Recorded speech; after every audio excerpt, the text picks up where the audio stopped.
Hey guys, welcome to this week's episode of The Completionist Remastered.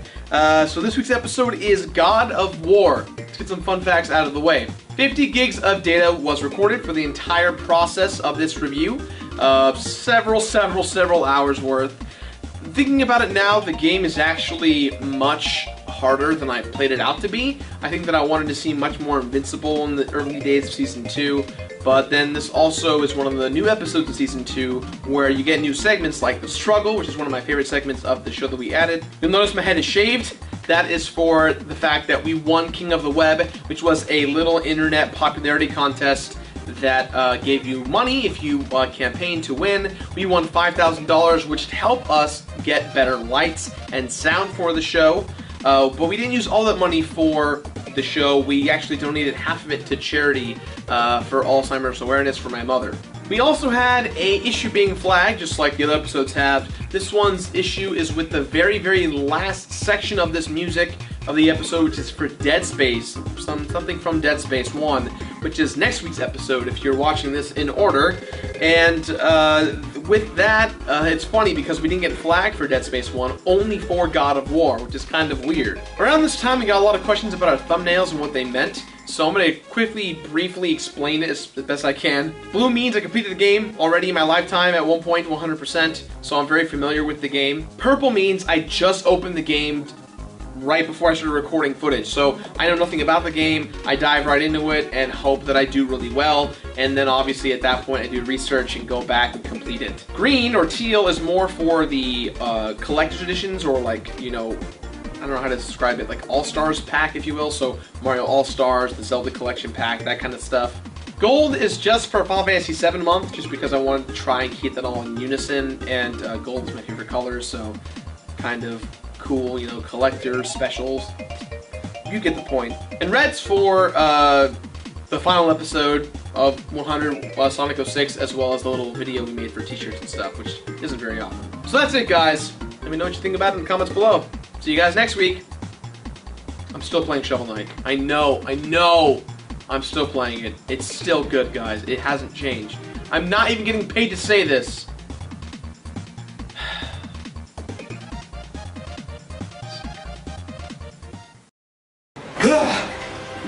Pandora's box.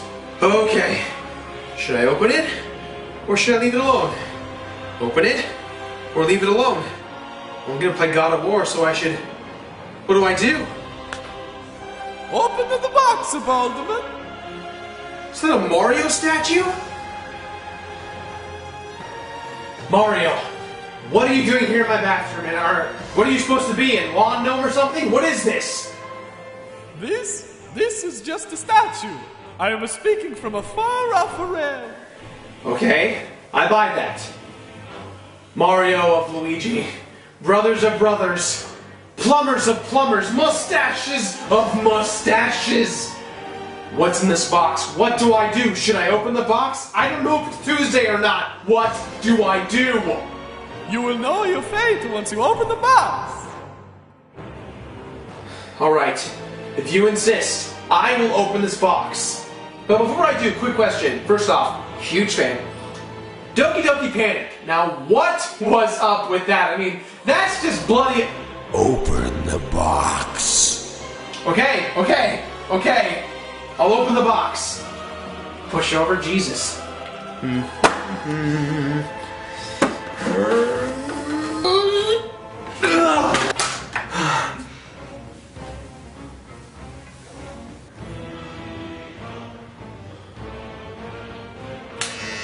What? No!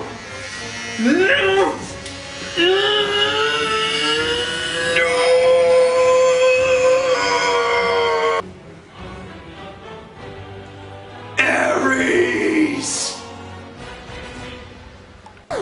Yes!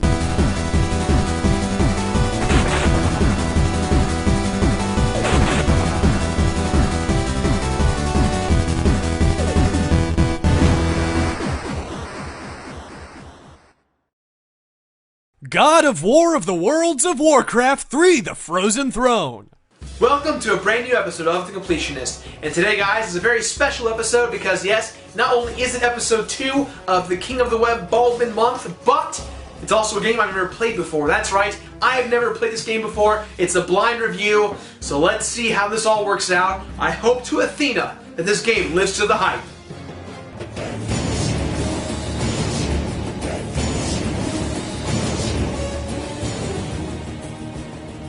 God of War, dubbed to be one of the most revolutionary games of its time.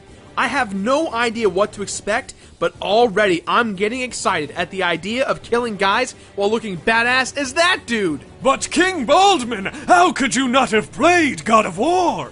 That's the only question you have to ask me? How could you not have played God of War yet? I really think... Play it already, damn it! Okay, fine. Even I played it!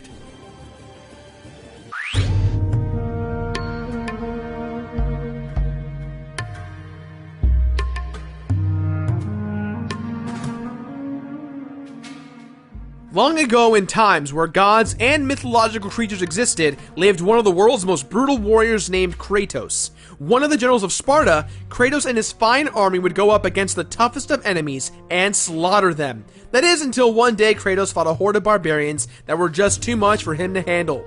Moments before he would lose this battle, he would call upon Ares, the god of war. Ares! He sounds a lot like that flying elephant guy from Durdley Kurg Racing. Ares! Kratos asks Ares to help him slay his enemy, and in return, he will give his life for servitude. Ares instantly binds Kratos with the Blades of Chaos, and Kratos immediately massacres the barbarian army. And from there, Kratos must live his life murdering on behalf of Ares, the god of war. Until one day, Kratos is tricked into killing his own family. From then on, he no longer desires to work for Ares and wants to rebel. So what are his options? He must kill the god of war. Aren't the point of gods to be immortal so that they can't die? Yes. However, a lot of gods have issues with one another, and technically they're not allowed to go to war or kill each other. So, the situation gets a little more juicy. Ares decides to destroy Athens to piss off his sister Athena, in which case Athena tells Kratos that if he kills Ares, she and the other gods will forgive Kratos' sins and release him of his nightmares. Now how will Kratos kill Ares? He's a god, right? He's immortal. Using Pandora's box. That's right, Pandora's box, located in the middle of the desert that's located on the back of an old titan who's walking around aimlessly in sandstorms for all eternity. You okay there, buddy? Lots of information right there, so let's go ahead and recap. Kratos wants to end his nightmares by killing the god of war for the other god! Precisely. For what it's worth, consider me intrigued. From the get-go, we have a badass character who is a bit of an anti-hero who has to go up against the army of Ares. Let's give this a shot.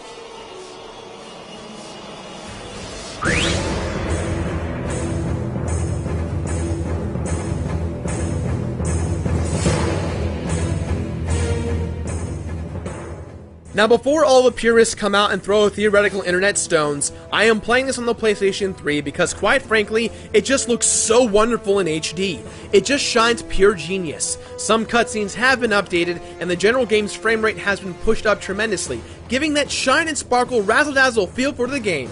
Razzle and dazzle? What an amazing game! As I said briefly before, Kratos is essentially living inside of a nightmare where he is forced to continue slaying anyone and everything in his path. The visuals in this game really help portray that feeling. You are usually greeted with nighttime stages where there is a deep gray hue to the entire landscape. It feels bleak, dangerous, and depressing. You do battle on ships, in ancient cities, and even in the underworld. Throughout each level, there are many different zones, ranging from battle arenas where monsters just keep spawning, balancing stages, timed doors, and all type of fun puzzling things. It's all designed really well, and each level has a great flow to it. You really feel like you are making monumental progress each time you make it past a horde of monsters. Since this is the PlayStation 3 version, everything has been streamlined. Because the graphics weren't punched up a huge amount, they were able to get away with insanely amazing frame rates. The game just looks so smooth and clean. The level designs are really cool. I don't even need to say this, but Kratos is an amazing lead character. You can tell that he's been through years and years of consistent battles. Speaking of battles, you take on a plethora of mythical creatures ranging from minotaurs to Medusa's sisters. Screw those jerks. One hit kills and turns you to stone. The music! Oh, the music! I'm no fighter in real life, but when I hear that epic music rise up in this game, I feel like I could take on an entire army of undead minions. Giant choirs, huge crescendos, and great orchestration help suck you into this dark and torturous plight that is Kratos. All of the gameplay is tied together with epic cutscenes that draw you even deeper into the storyline. I figured the best way to end this section was to bring up the amazing female voice actor that got to narrate the entire story. The way it is all delivered just makes the plot come to life that much more. Hey Gerard, I wonder what would happen if we had someone else narrate the story. Oh really? Like who? Nico! I'm Nico, the price gouging cat. Yow! And so, Kratos went to Athens and give me your money! No, definitely not him. How about the Bud Beardman guy? Bud Beardman! Kratos! I can barely stand that myself, just... Ugh. What else you got? I know! The Colonel from Metal Gear Solid! Remember, Kratos, only you can prevent forest fires.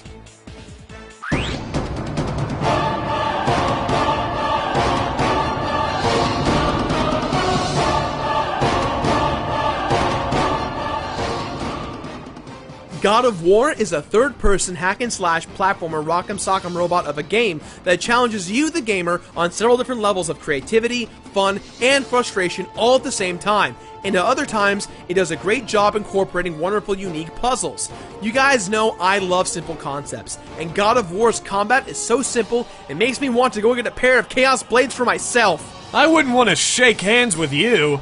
Do it! Shake my hand! No. Ah! So cool! The first thing I need to discuss is the opening level. What a fantastic way to grab your attention. You are thrusted onto the high seas on a ship that's being attacked by Poseidon's Hydra. Now, why is this opening level so important? Because you'll learn all the basic needs and goals right away from the start in such a badass way. The first few enemies encounter teach you how to do basic combos and grabs, and within the next room, you are suddenly then attacked by one of the Hydra's heads, which then shows you the usage of QuickTime events. Now, everyone argues a lot whether or not QuickTime events are good or bad for gaming, and God of War was one of the early adapters of this technique, but I for one think that it works fantastically in this game, considering how insanely gruesome a lot of these monsters appear.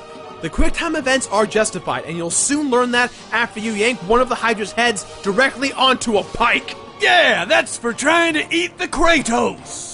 As you progress throughout all of the atmospheres, you will acquire new and different spells directly from the gods that will aid you on your journey. You will get great skills such as Poseidon's Rage, which is a circle of lightning surrounding Kratos, Medusa's Head, which can turn enemies into stone, Zeus's Fury, which will allow Kratos to throw lightning bolts out of the thin air like a javelin, and the Army of Hades, which will allow Kratos to let out the holy hell that is the Army of Hades. You will also get another weapon called the Blade of Artemis, which I never used. Oh, poor Artemis. In the top left-hand corner, you've got your health and magic meter.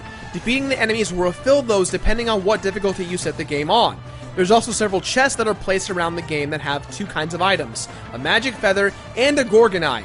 If you collect the right amount of each, you can extend both bars 3 times, making your battle to Ares much more doable. Be forewarned, these chests are very well hidden, and you can easily miss these items on your playthrough. You'll notice that there are 3 other chests as well. There's one for health, one for magic, and there's one chest that when you open it, explode with red orbs. Orgasm! These are the same orbs that you get when you kill an enemy. The orbs allow you to upgrade all of your skills, which can take a very long time, depending on your abilities. The most important thing I found to upgrade right away was the Blades of Chaos, so you can unlock Spartan's Rage. Spartan's Rage is a near invincibility mode for Kratos. He does tons more damage, attacks faster, and has infinite magic for the time being. Maxing all of your skills, although very beneficial, is not a necessity. But for those of you who want to do this right away, you can just do this. Glitches with Old Man Gerard Dez. In order to perform this awesome glitch, you'll need to bait the harpy that's located in a particular part of the Temple with Pandora's Box. Once there, perform the square-square-triangle combo, and if done correctly, the enemy will refuse to die and will give you a continuous flow of red orbs as long as you don't approach it right away. Orgasm! Now, it may take a while to get this down, but a simple restarting of the checkpoint a few times, and you'll get it in no time. One of my big love-hate relationships for this game is the enemies. I love the fact that as you go deeper and deeper into the story, the enemies get more difficult. Enemies start out very easy and somewhat dumb, but when you get further into it, you'll find a very nasty combination of just 2 or 3 enemies that can ruin your night. This is where that frustration comes into play. You? Getting frustrated? Nah. Another gripe I had with this game was the lack of bosses. People will argue that certain areas feel like boss fights, and while I do agree that at times, there's actually only 2 to 4 boss fights in the whole game. It bummed me out just a little bit considering how this game starts out on such a high note. And maybe this is just the PlayStation 3 version, but I found there to be a few interesting bugs and glitches that seem to have worked against me. But then again, I did find one that was actually great to discover. Glitches with Old Man Snitches. Did you remember the time that I sent the young whippersnapper down to fight Diablo? Why, I feel like it was just yesterday when he waltzed into Tristram thinking he could take on the world. Then Bale came up and we thought, well, we need to get Bale as well. And then once fighting Bale...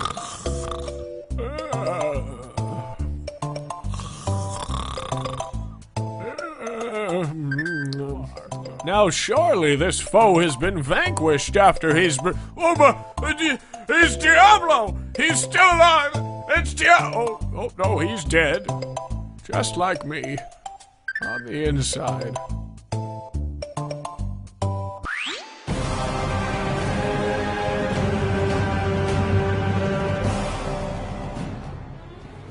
So you've collected all the Gorgon Eyes and magic feathers, you've collected a bunch of red orbs, and you've maxed out all your magic spells and weapons. Orgasm! Let's give Ares a run for his money. Shortly after Kratos discovers Pandora's box, Ares realizes what Kratos has found and throws a stone pillar right into Kratos' stomach from Athens, killing him. And when Kratos then descends into the underworld, he's not willing to give up just yet. You battle your way through the underworld only to end up back in Athens outside of the Oracle's temple, which is now left in shambles. It's now go time. After opening Pandora's box, it then makes Kratos the size of Ares, kind of like a Megazord from Power Rangers, and now it's up to you to open a can of whoop ass and slay the god of war! You said can, it's a box. What was that? Then say box, it's not Pandora's can. Greg, is something wrong? Is something bothering you? I put the razor into Pandora's box, it ain't no can. That was you the whole time? Whoa. You were actually the Mario statue? I didn't have to shave? Now I have a goatee? I could have had an awesome beard! But you know what, I actually like goatees too. But no! I want my beard back! It's weird, I'm cold, and I want my beard! You owe me a beard!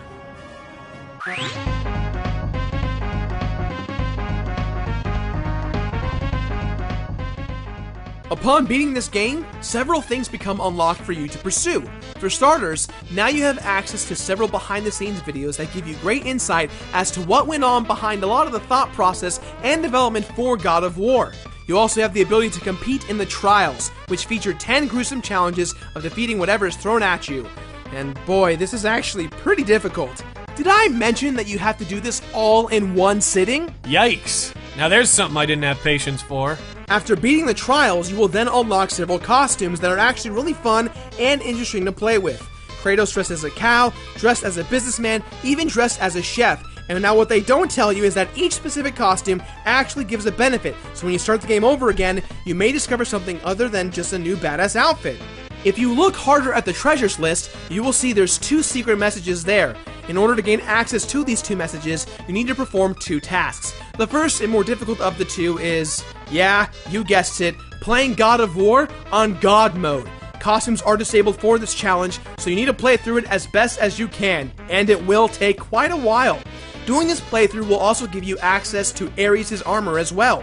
The other and easier of the 2 is obtainable by destroying the Minotaur and Ares statues in front of Ares' throne. Doing these 2 tasks will give you 2 800 numbers. These 800 numbers are still active and you can call them right now. You get to listen to some special messages from Kratos himself, congratulating you on your awesome and glorious journey. I have killed the Hydra myself, ripped the head off Medusa's shoulders, even killed a god of Olympus, but I have never seen such skill and strength as yours. You have conquered God mode. The time and dedication you put into reaching this point is worthy of celebration and reward.